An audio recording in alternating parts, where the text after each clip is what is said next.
Setibanya di dalam kamar, Wahyu langsung memuaskan hasrat yang telah dia pendam. Setelah beberapa jam dia mendapatkan waktu bermain, akhirnya dia berbaring terlentang sambil menatap interior kamar itu yang sangat kejauhan sekali. Matur nuwun ya Mas, kata Handayani yang ada di samping Wahyu. Mas, ini aku kasih oleh-oleh, dijaga terus ya, jangan sampai hilang loh, kata Nyai Handayani yang bangkit sambil menyerahkan sebuah sapu tangan berwarna kuning kepada Wahyu. Wahyu menerima sapu tangan itu dengan ekspresi yang sedikit kebingungan. Mengapa tiba-tiba Nyai memberikannya sebuah sapu tangan? besok yang keluar 4, 5, 7. Ingat ya Mas, kata Handayani. Wahyu tambah terkejut lagi. 4, 3, 5, 7.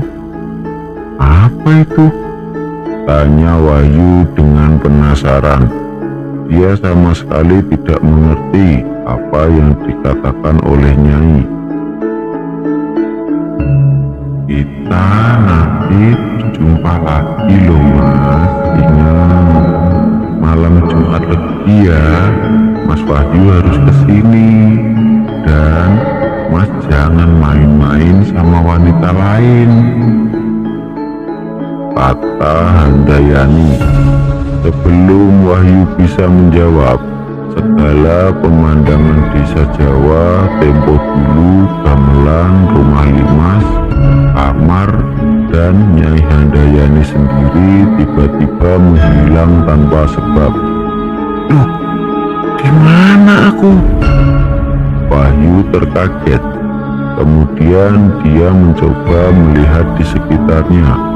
Dia mendapati bahwa pada saat ini dia berada di semak belukar. Wahyu meneteskan keringat. Gobloknya aku, kata Wahyu dengan ketakutan. Pasalnya sudah menemukan desa kuno di dalam hutan saja sudah janggal. Malah kenapa pada saat tadi dia sama sekali tidak takut dan malah berbaur dengan mereka. Wahyu mencoba menenangkan dirinya. Kemudian dia mencari baju yang berisi sesajen yang telah dia siapkan. Namun dia sama sekali tidak menemukan sesajen yang tersisa. Hanya ada sebuah bagi dengan sebuah sapu tangan berwarna kuning yang sangat wangi di atasnya. Ini kok ada? Wahyu mencoba untuk mempercayai apa yang dia lihat. Namun tetap saja hal ini sangat sulit. Dia masih ingat bahwa sapu tangan ini merupakan sapu tangan pemberian dari Nyai Handayani kepada dirinya. Apabila yang dialaminya tadi adalah sebuah mimpi, bagaimana bisa mimpi bisa menghasilkan sebuah sapu tangan yang sangat nyata? Ini benar-benar tidak masuk akal.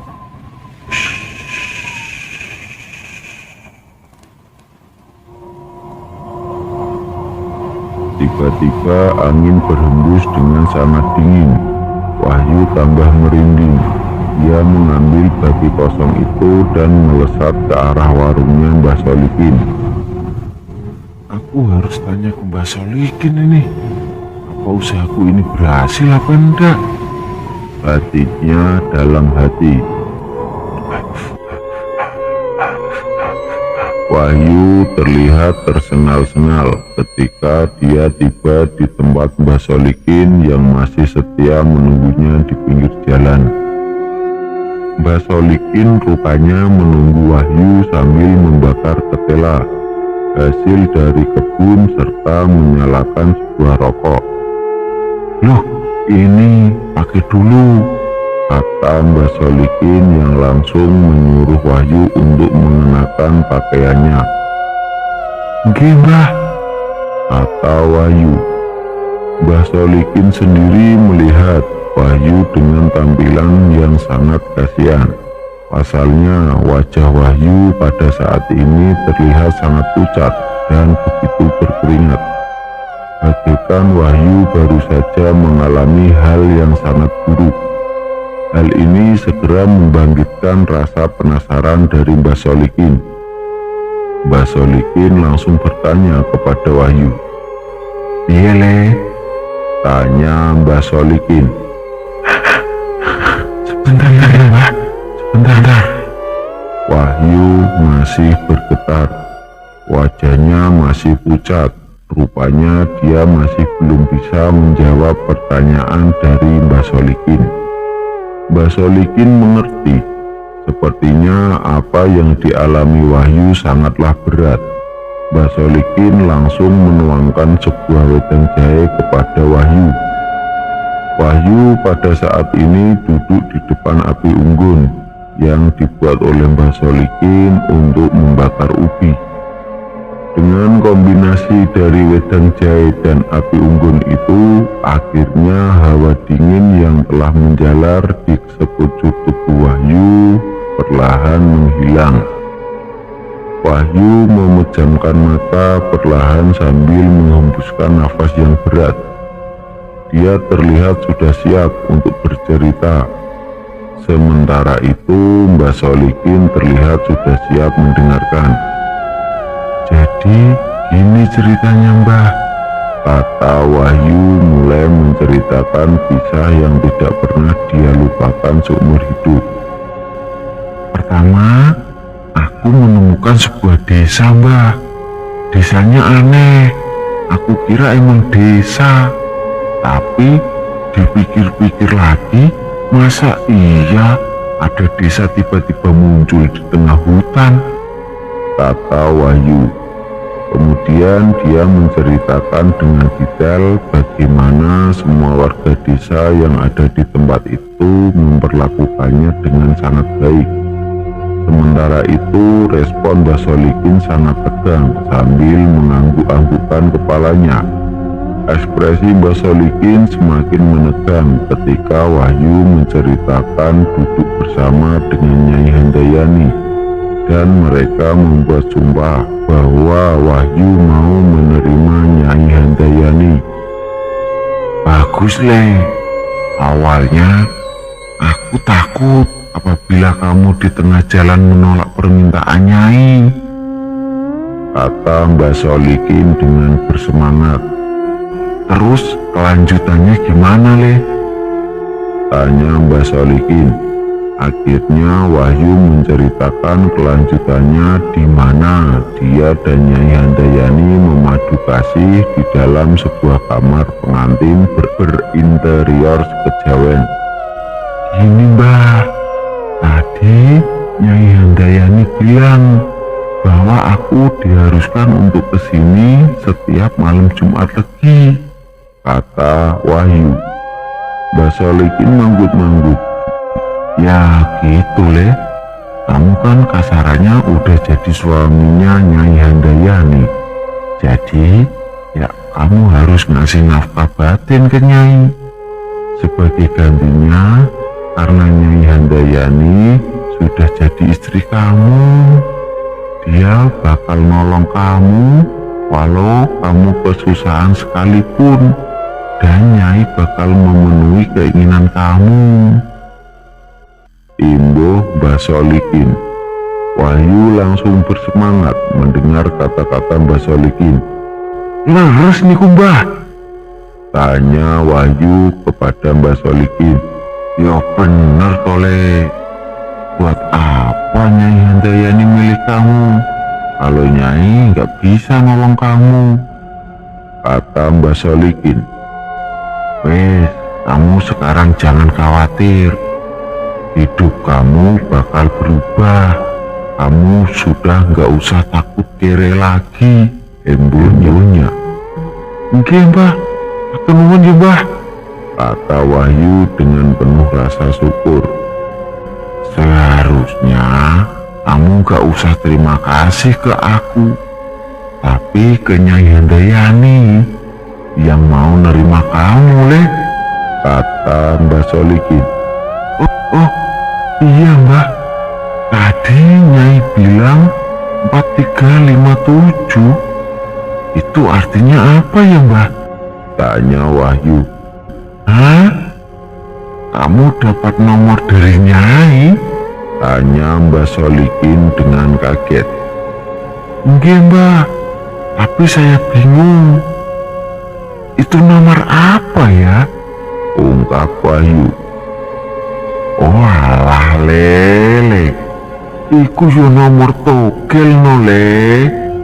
Kamu itu harusnya bersyukur sama Nyai karena Nyai mau memberikan kamu nomor togel. Seharusnya itu buat besok. Yowes, iku rezekimu. Tapi ojo ngomong sopo-sopo. Pokoknya kamu daftarkan saja ke warungnya Mas Hirman yang ada di samping, kata Mbah Solikin. Nggih Mbah, kata Wahyu dengan bahagia. Pasalnya apabila dia memasang nomor dan berhasil menang, maka hadiah dari nomor tersebut adalah sekitar 100 juta. Banyak orang yang pergi ke Srigati untuk mendapatkan wangsit seperti ini, namun jarang yang mendapatkannya. Wahyu sangat tidak menyangka bahwa Nyai Handayani begitu baik dengan dirinya. Wajah Wahyu segera memerah karena kegirangan. Dia sudah tidak sabar untuk mendaftarkan nomor ini dan mendapatkan uang dari togel. Tiba-tiba Wahyu menghentikan euforianya dan berkata kepada Mbah Solikin. Mbah, oh iya Mbah, tadi Nyai Handayani bilang satu lagi Mbah. Jangan main sama wanita lain. Artinya itu apa ya Mbah? Tanya Wahyu. Mbah Solikin sedikit merenung, kemudian bertanya. Artinya kamu gak boleh hubungan suami istri selain sama Nyai Handayani. Loh, kok bisa gitu Mbah? Ya terus istriku piye? Wahyu terperanjat dengan kaget. Dia tidak pernah membayangkan konsekuensinya begitu mengerikan. Hal ini benar-benar tidak terbayangkan oleh Wahyu. Lanjur kepiye? Kata Mbah Solikin. Kamu sudah memilih, ya kamu harus siap nanggung, kata Mbah Solikin yang sama sekali tidak bisa memberikan solusi. Wahyu jadi lemas. Bagaimana mungkin dia tidak bisa menyentuh istrinya lagi, sebab dia melakukan pesugihan ini. Wes talah gak opo-opo, toh kamu juga sudah punya anak toh, yang namanya mau kaya, ya harus ada yang dikorbankan. Selama anak dan istrimu bisa hidup enak, bahagia, kamu kok takut? Kata Mbah Solikin yang mencoba menyemangati Wahyu. Ya bener juga ya Mbah, kata Wahyu. Ya iya Tole, kamu itu seharusnya nggak usah memikirkan hal sepele kayak gini. Yang penting kamu itu bisa hidup enak, keluargamu nyaman, kan sudah beres, kata Mbah Solikin. Nggih Mbah, kata Wahyu. Ya sudah, kalau gitu ayo kita balik dulu ke warung, kata Mbah Solikin yang mengajak Wahyu untuk kembali ke warung. Selama perjalanannya ke warung, Wahyu hanya bisa menghela nafas. Apapun yang terjadi, dia sudah memilih jalan. Menyesal? Tentu saja Wahyu sedikit menyesal. Namun bagaimana lagi? Nasi telah menjadi bubur. Dia tidak bisa mundur pada saat ini. Untuk menghibur dirinya, Wahyu kembali mengingat-ingat perkataan Rindo tentang balas dendam kepada para bajingan yang telah membuatnya seperti ini. Suasana hati Wahyu agak baik ketika memikirkan balas dendamnya yang sebentar lagi tercapai. Tunggu kalian, para bajingan, ujar Wahyu dalam hatinya. Keesokan harinya, seperti biasa, Wahyu membantu Mbah Solikin dan Mbah Karni untuk beres-beres dan menyiapkan berbagai macam hidangan untuk warung pada hari itu. Beberapa warga desa yang sedang mencari rumput di alas Rigati datang dan mengopi pagi bersama Mbah Solikin di warungnya itu. Sebuah pemandangan yang syahdu, yang sangat langka dijumpai apabila itu di kota-kota besar. Setelah agak siang dan semua hidangan seperti tahu dan tempe goreng telah selesai tersajikan, akhirnya Wahyu ada waktu untuk istirahat. Dia masih terbayang-bayang dengan kejadian tadi malam, di mana dia menyetujui semua persyaratan pesugihan itu. Kok aku merasa pada malam itu pikiranku kosong ya? Kok bisa-bisanya aku tidak takut pas lihat orang aneh-aneh dan desa misterius itu? Kata Wahyu sambil memikirkan kejadian semalam. Bagaimanapun juga, aku sudah menyetujui apa keinginan dari Nyai. Aku sudah nggak bisa mundur. Benar kata Ridho, aku harus fokus membalas dendam. Aku harus menginjak-injak orang yang membuatku sengsara seperti ini, ungkap Wahyu. Karena pekerjaannya membantu Mbah Solikin dan Mbah Karni telah usai, Wahyu kemudian berdiri dan menuju ke arah warung yang lain. Perlu diingat kembali bahwa kompleks Palenggahan Srigati itu banyak sekali warung, dan warung Mbah Solikin adalah salah satunya. Tujuan Wahyu adalah untuk memasang nomor. Warung Mbah Solikin tidak membuka bandar togel. Oleh karena itu, Wahyu harus menuju ke warung lain untuk memasang nomor yang didapatkan. Salah satu warung yang terkenal untuk memasang togel adalah warung Mas Dirman yang berada paling utara Palenggahan Srigati. Ketika Wahyu datang, dia segera disambut oleh seorang pria umur 30-an dengan rambut gondrongnya.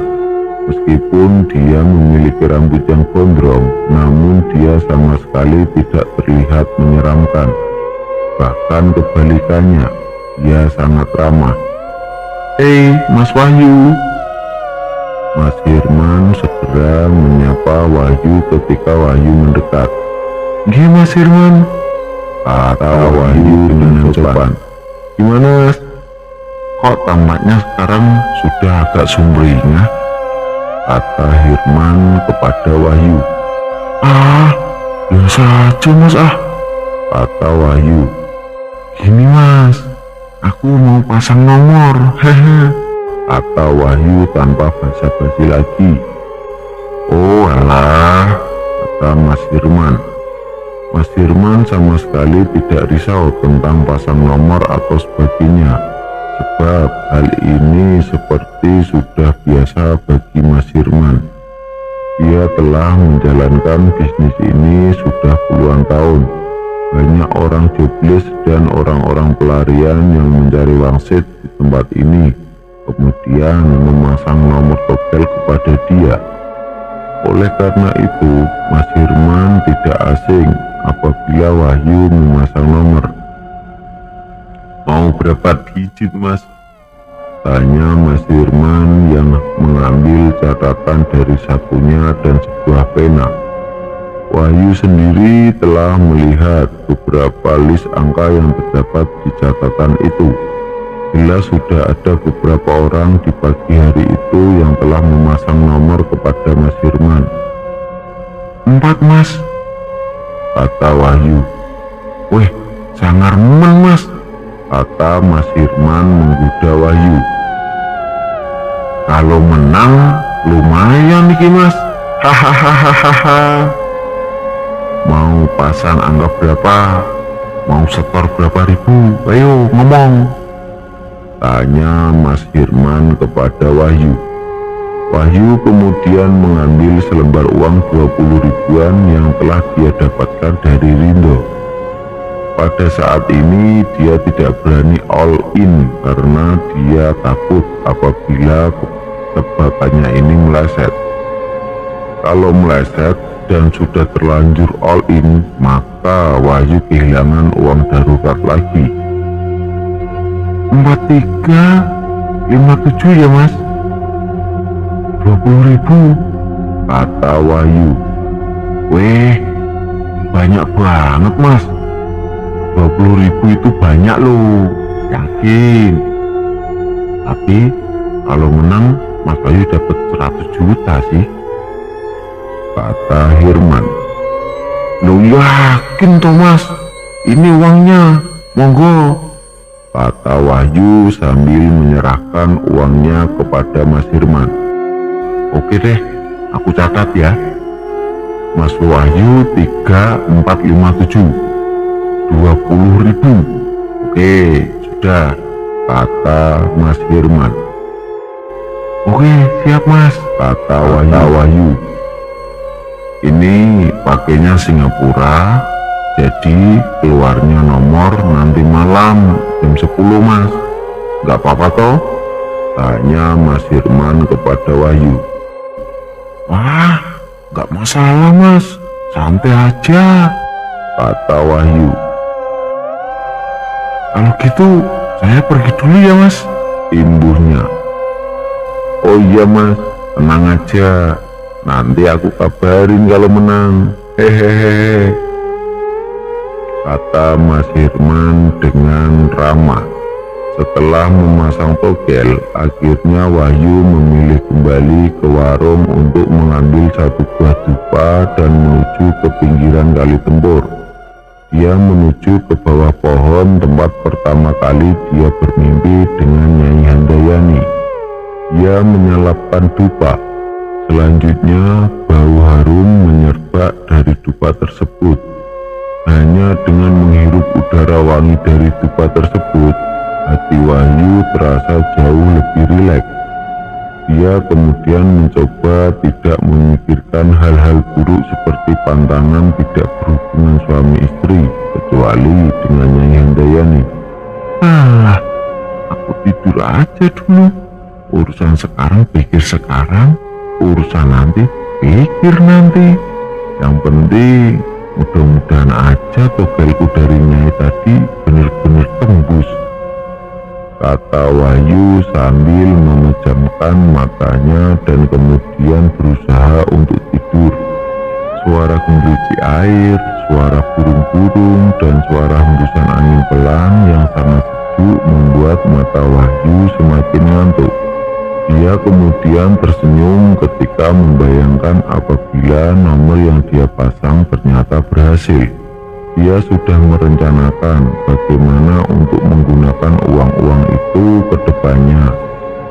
Dia sudah tidak sabar untuk kembali ke Malang dan bertemu dengan anak istrinya. Tunggu aku ya anakku, Bapak pasti balik lagi, imbunya dengan melankolis. Kemudian Wahyu tertidur dengan nyenyak.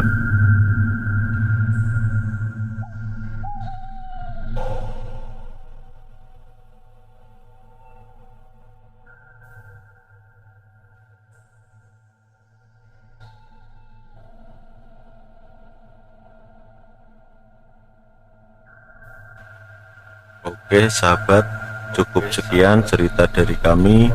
Jangan lupa subscribe, like, dan komen untuk menantikan kisah-kisah misteri selanjutnya di Lingser Wengi.